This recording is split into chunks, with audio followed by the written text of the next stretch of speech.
Olá, eu sou o professor Everaldo, trabalho no Cefap de Matupá e atuo na educação do campo. Sou formado em Ciências Biológicas pela UNEMAT e tenho especialização em Educação Ambiental. Eu me interesso por leituras, por ações que envolvam a educação ambiental e acredito que ela é capaz de dar algum significado, algum suporte ao ensino-aprendizagem, àquela necessidade que o educador tem no dia a dia de possibilitar que o educando vivencie, que ele visualize aquilo que ele tem por objetivo compreender e aprender naquele dado momento. Então nós temos uma apresentação e uma videoconferência com o objetivo de, nesse primeiro momento, falar alguma coisa de educação ambiental. Nesse primeiro momento, dar alguma conotação, porque a gente precisa pensar o planejamento da escola, o planejamento da sala de aula no decorrer de um período mais longo. É necessário que se pense os passos a partir de alguma coisa, de uma discussão. E é isso que nós vamos tentar possibilitar através desse vídeo. Ou seja, as primeiras perguntas, os primeiros desenhos do que vamos propor lá para a nossa sala de aula, lá para a nossa escola. Diante disso, nós temos um material, eu vou me basear um pouco nesse material e ele já está disponível para vocês, para que vocês também possam acompanhar e depois fazer alguma inferência, fazer alguma pergunta e dentro desse tempo, com essa metodologia, a gente possa esclarecer e aos poucos ir sistematizando, aos poucos ir construindo uma proposta que signifique um aproveitamento mais específico daquilo que nos propomos, que a gente tenha um objetivo, que a gente tenha um caminho, que a gente visualize aos poucos o nosso caminhar. Há alguns dias, os coordenadores da SMEC de Peixoto de Azevedo se dirigiram até o Cefap e aí nós encaminhamos algumas possibilidades de trabalho na rede do município de Peixoto de Azevedo. Uma dessas questões que foram elencadas seria algo que desse algum sentido, algum significado aos educandos, às pessoas envolvidas na comunidade, que isso repercutisse enquanto ensino-aprendizagem. Essa possibilidade elencada foi a educação ambiental.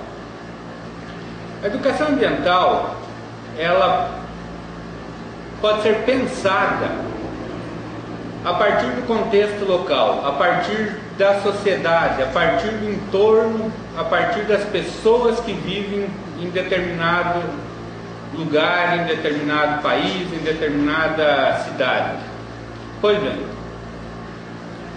os educadores precisam ter como foco o ensino-aprendizagem, isso é verdade. Mas o que podemos ter enquanto significante para isso? Podemos trabalhar numa expectativa ou numa situação de educação indígena, de uma comunidade quilombola, de uma comunidade de educação do campo? Sim, é verdade. De um bairro também. Mas o que vai permear toda essa situação? Pode ser educação ambiental. Se for a educação ambiental, é importante que a gente planeje, que a gente dê um sentido à nossa ação na sala de aula. Para isso, é necessário que, primeiro, visualizemos nossa sala de aula, para que a gente entenda onde que está o nosso educando, quem é ele, quais são os seus anseios, como é o comportamento dessas crianças em sala de aula. E a partir disso, a gente busque soluções, que a gente busque fazer o planejamento.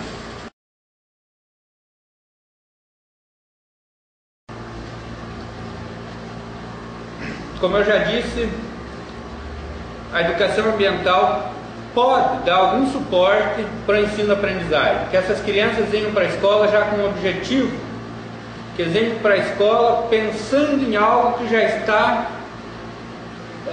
pensado para o dia seguinte, para a semana seguinte ou no decorrer do ano.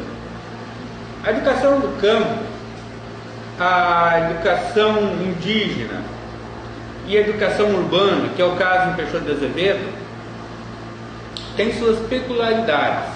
E cada escola, cada sala de aula precisa de um planejamento. Um planejamento da sala, da escola. Mas isso pode ser, eu poderia dizer assim, pensado a nível de município.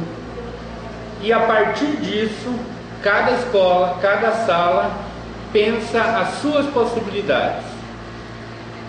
Para que vocês estudem a possibilidade que seja através da educação ambiental, eu vou por algumas situações, tentar situar a educação ambiental no contexto contemporâneo, no contexto mundial, municipal e local hoje.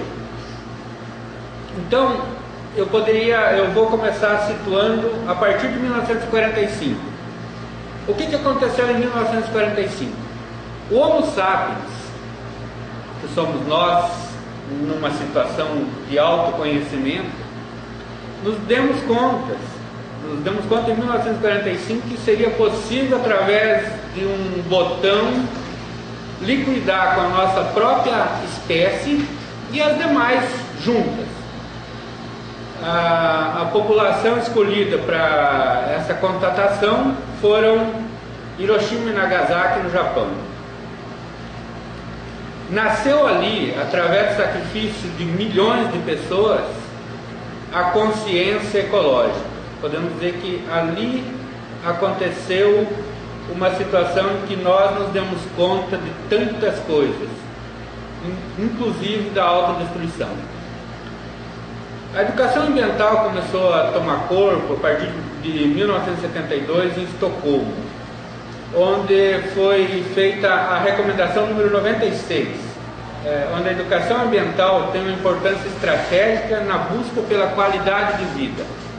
Ou seja, se nos damos conta de que somos uma espécie com o poder de se autodestruir, a educação ambiental tem um papel estratégico nesta busca do equilíbrio, do autoconhecimento, da autogestão, da consciência do mundo em que nós vivemos.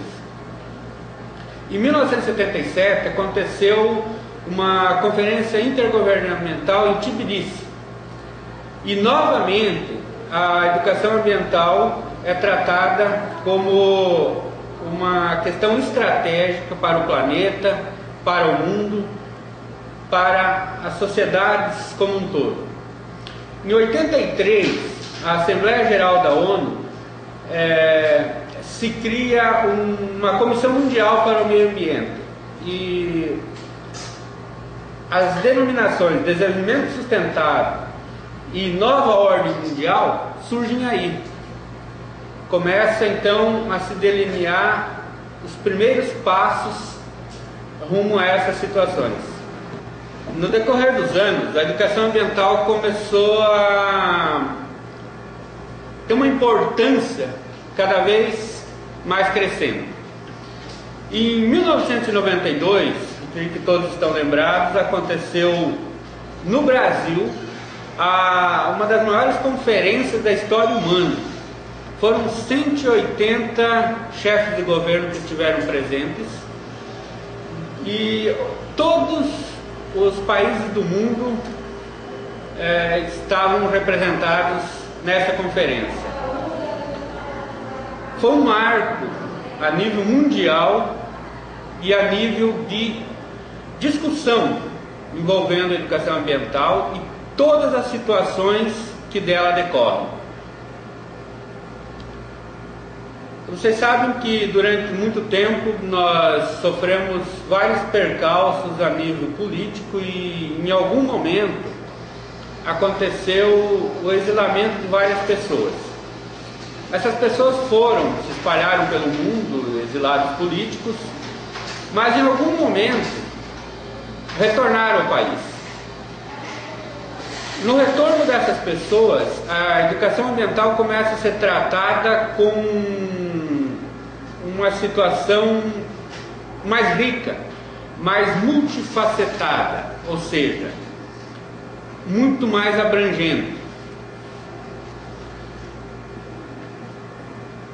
Nós, nesse momento, corremos um risco, o risco de um reducionismo do que é educação ambiental. De um lado existe uma elite, denominada uma cultura limpa, mas que trata as pessoas num estereótipo. Ela desconsidera todas as outras culturas que existem no país. Precisamos ter cuidado com isso, pois esse tipo de visão da cultura limpa, ela esconde no subterrâneo da cidade, ela esconde inclusive as culturas onde não são consideradas limpas, vamos dizer assim. Pode ser cultura indígena, quilombola, do campo, são deixadas à parte. Essa situação envolvendo a educação ambiental não pode, então, tomar essa conotação reducionista. Outro exemplo bastante importante aí é a questão da utilização de garrafas PET enquanto reuso. Enquanto a garrafa PET ela está sob a responsabilidade da indústria, tudo bem, mas no momento em que fazemos um projeto da construção de um canteiro lá na escola, ela passa a ser de responsabilidade daquele grupo que está utilizando a garrafa PET. O tempo vai passar e essa garrafa PET precisa, em algum momento, ter um destino que seja de fim, vamos dizer assim. Para onde vai a garrafa PET após ser utilizada no canteiro? 1 ano, 2 anos, 3 anos? Vejam que a responsabilidade é da escola. Portanto, temos que ter cuidado quando lá na mídia nos induzem a utilizar a garrafa PET, dizendo que se chama reciclagem. Na verdade não é reciclagem, é uma reutilização, e a partir daquele momento a responsabilidade é da escola e do professor que fez aquele trabalho. Eu não estou dizendo que não podemos reutilizar garrafas PET. Sim, eu preciso de um material barato e eu preciso reutilizar. Então vou fazer esse projeto e em algum momento ele vai ser descartado. Eu preciso prever isso no projeto para que ele seja ético e ambientalmente correto. Senão, não é. Eu vou fazer a mesma coisa que a indústria. Alguém vai... essa garrafa vai parar lá no chão em algum momento. Dentro de toda essa conotação existe uma situação que se chama tempo. O tempo, até pouco tempo, era algo pertencente apenas a quem? A Deus. Mas em algum momento o homem resolveu se apossar do tempo. Como que isso se deu? Com a invenção do juro, por exemplo. Eu preciso comprar uma máquina fotográfica, mas eu não tenho dinheiro. Só daqui a 3 anos que eu vou juntar dinheiro para comprar a máquina fotográfica. Pois bem, quem tem o dinheiro financia essa máquina fotográfica.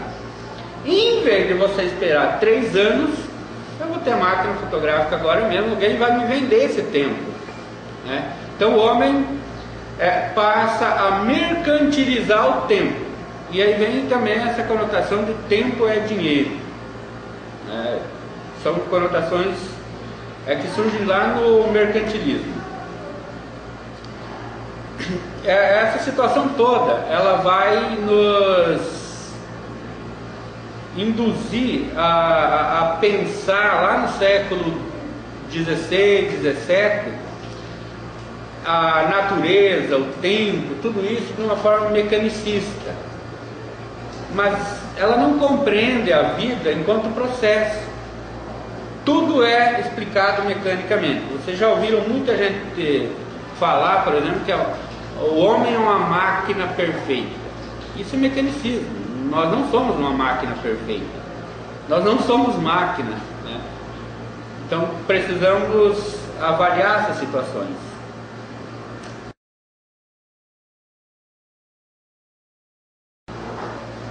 Diante do quadro atual de globalização,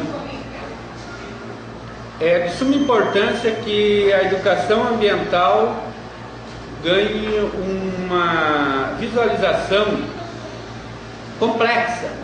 Nós não podemos tratar a educação ambiental no contexto da escola como uma coisa simplificada.